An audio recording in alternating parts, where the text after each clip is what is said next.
Қазақстанмен ең үлкен шекарасы бар ел Ресейге кіру тәртібі өзгеріске ұшырап жатыр. Бұл шекаралас аймақта тұратын көрші елге бизнес бойынша немесе туыстарына жиі баратын азаматтарымызды алаңдатып қойды. Еске салайық, 30 маусымнан бастап Ресейге кіру үшін кемінде 72 сағат бұрын RU-ID платформасы арқылы электронды өтініш беру және бірегей QR-код алу қажет болады.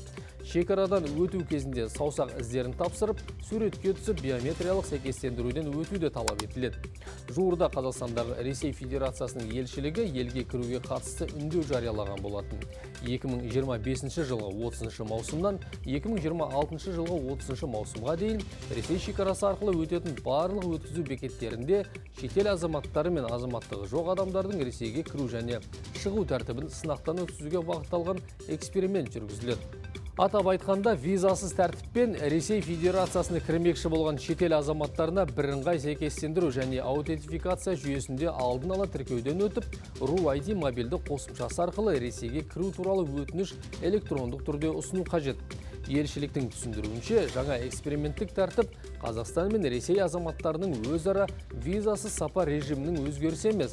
Сонымен қатар RU-ID қосымшасын пайдаланып Ресейге кіру туралы өтінішті толтыру ерікті сипатта. Мәжіліс депутаты Ермұрат Бәпи Ресейдің шетелдіктерді электронды тіркеуден өтуге мәжбүрлейтін ережесі Еуразиялық экономикалық одақтың мүшесі саналатын Қазақстан азаматтарына да қолданылуын визалық режим деп бағалады.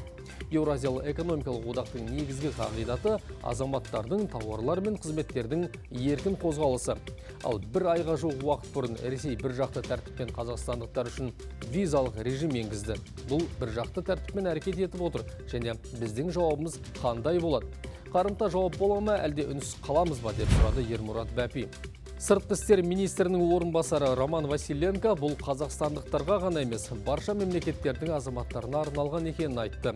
Біздің тарапымыздан қабылданатын шаралар қарастырып жатырмыз, деп қысқа қайырды дипломат. Қазақстан қандай да бір жауап қайтара ма, қайтарса ол қандай болатынын алдағы уақыт көрсетеді.